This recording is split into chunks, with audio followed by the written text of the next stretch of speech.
Hazel Nelson. I will be interviewing John Bowles, who at the time was at Pearl Harbor on December 7th, 1941. I will be asking him some questions tonight.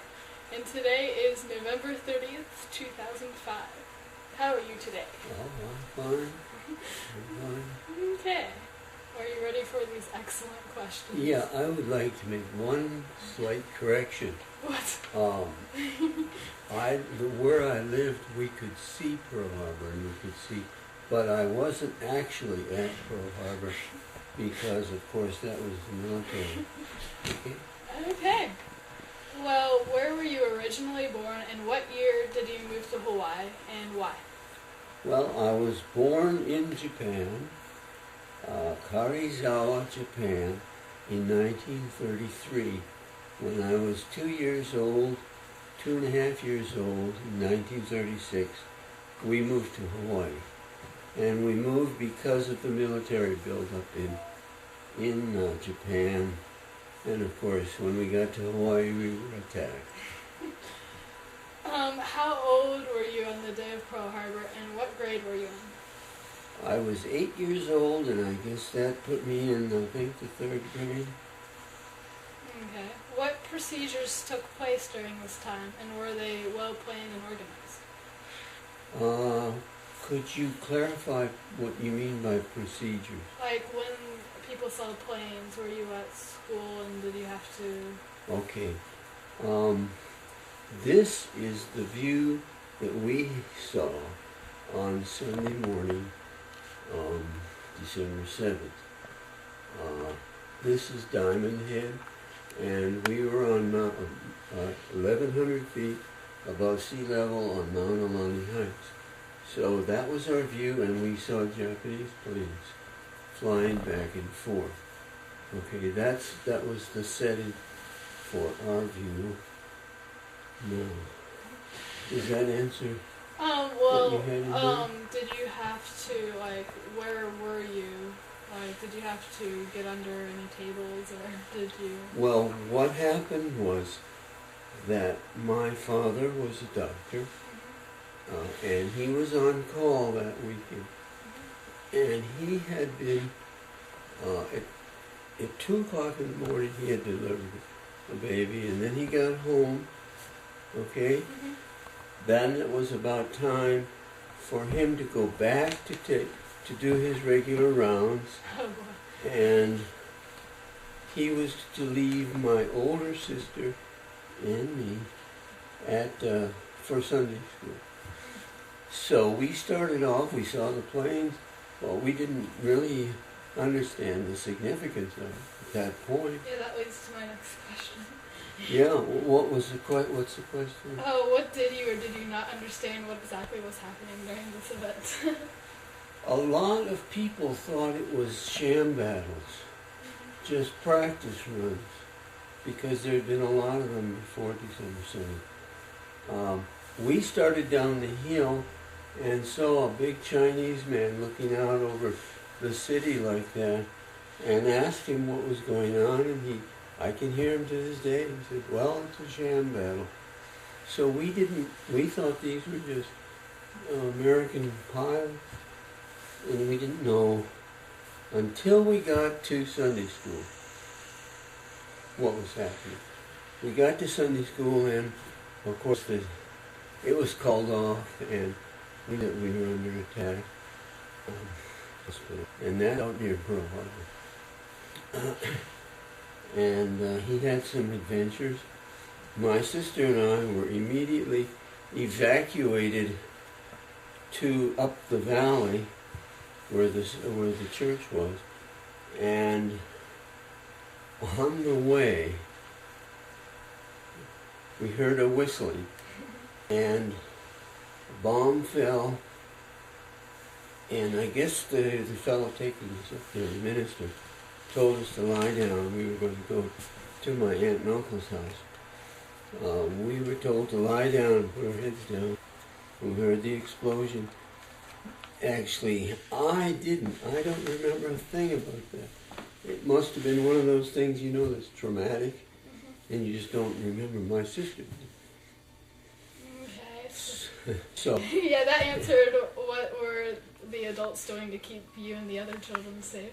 That answers that. well, partly, Oh. but my mother was up still on the hill with my younger brother and my younger sister. And we were taken to be with my aunt and uncle, and I was there most of the day. I remember walking out and seeing a dog fight overhead. We weren't supposed to go out of the houses, but in most cases the parents tried to keep the kids inside. Okay. Does that answer? Yep. How much longer did you live in Hawaii after December 7th? Well, I graduated from high school in 1952 and went on to college and some graduate work, and then my wife and I came back to Hawaii and lived there for 3.5 years, and then we moved to the state of Iowa. Eventually we got here in Greensboro. So, have you been able to keep up in touch with friends? Yes, some of that's by mail, my best friends, but we also have a website on Yahoo, and people write in back and forth all the time. And there's a very, it's a very close feeling in my class. We had about 180 in the class, and a large percentage of those will go to the reunion. So we keep in touch. You know, when you feel close to somebody, you don't always have to be right there. Yeah. You can come back with them later on and take off just where you left off. And I think that's the way it is with my classmates. Well, has all this affected you later in life? Yikes, that's a hard question to answer. I hope it has made me a better world citizen. I hope it has made me much more sensitive to people and different views people have and hold. Those are the answers that come right now. Yeah. So, most of your family on December 7th, your dad was working and your mom was at the house? That's right. Yeah, okay, that was that question. Who in your family was most affected? Well, of course, my father was. Yeah. Because he, at the hospital, he describes it as just bodies piled up all over. Some of them had lungs sticking out, intestines sticking out. They had to go through and decide which ones were well enough that they likely live. The others they couldn't do anything about. So he was pretty well affected. I would say probably the other one that was very much affected was my grandfather. My grandparents had lived in Japan for 40 years and were very close to the Japanese people. They left Japan in 1941, again because of the military buildup, and came to Hawaii. Now, as soon as the attack came, prior to that, I should say, there was a lot of fear of sabotage. A lot of the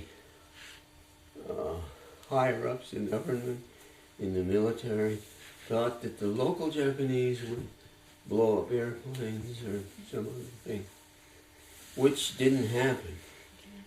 But they were all suspected.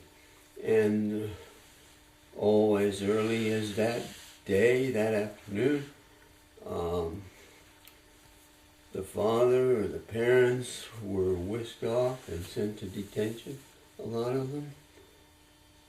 And my grandfather immediately to the family to help the families to deal with that quite dramatic thing that happened to them. Okay. Well, I see that you wrote a book in this process, and what's the title, and how many people contributed to it? Well, I would correct you in this respect. Oh, I didn't write the book.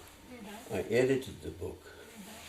What happened was that I was sitting in the Nimitz Museum in Fredericksburg, Texas, one day, and there were memorabilia from World War II all around. Chester Nimitz was the head of all the military operations in the Pacific. And I got to thinking about what had happened to us on that day. Mm-hmm. The planes, flying back and forth in Diamond Head, and then for some reason that I don't know, I got to wondering what had happened to my classmates on that day.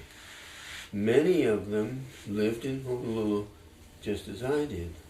Well, we never talked about that kind of thing when we were kids, So I got to wondering about it, and I wrote to a few.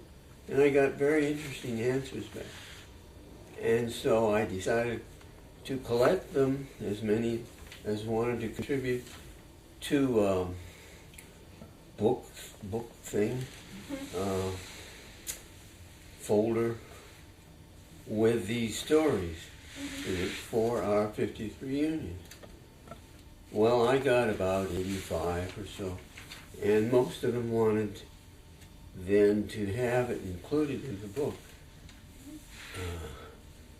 So I then was I was contacted by a publisher who got interested in the idea, and he went ahead and published the book. I wrote the introductory part, try to give a setting, and then I put the story of our family. And then the other ones all contributed the same thing. I asked for three things. I asked, well, first of all, every one of those had to have been in the class at some time. People come and go. Most of our classmates were there most of the time till we graduated. And then I asked, so they had to have been in our class at some time. I asked them to write a section at the beginning on why their family was in Hawaii in the first place and where they came from. And that's what I thought was almost the most interesting part of the book. And then the December 7th story, and then finally a short section on what happened to them after graduation. So I put that together, and last year it was published. Well, that's all the questions, and thank you very much. You're very Hazel, welcome. on top is the book itself. If you'd like to. Well, we have the book review. Oh, why don't you let's get a. Well, how long has it? Well, because I got all these markers. We get a better look. Well, just the cover, just like. Yeah, hold it like this. Yeah. Yeah, that this is is all the questions, Hazel? Or was okay. Well, I'll be glad to answer some really tough ones if you want. I like the 'cause last he question can you had there. Cut some out. The last one, what gave you the idea to write this book? No, the one about. Oh, yes, that one. Why do you not think that the atom bomb was a wise action after Pearl Harbor? Well, that's a pretty tough question to answer, and I try as best I can. I think it's controversial as to what was actually happening, how much longer the war would have gone on had that not been dropped. I'm kind of skeptical when people just offhandedly say, well, that saved so many American lives. But it says nothing about the large number of innocent people who died. So I don't think it was a good idea. We get upset now when civilians are killed. In my opinion, it depends on what side of the coin you're on as to whether it is something that is a terrorist act or whether it's done to save the people you're fighting for. Yeah. It's a very tough question. And I personally think it was a mistake because we killed many, many children and the civilians had no part at all in the war. Okay. Well, thank you very much for answering these questions for me and helping me out on my project. You're very welcome, and anytime you want to ask me more, I'll be glad to. Okay. Or if your classmates want to ask me sometime, Hear that, Miss Hensley? I'm glad to do the best I can. Okay. Yeah.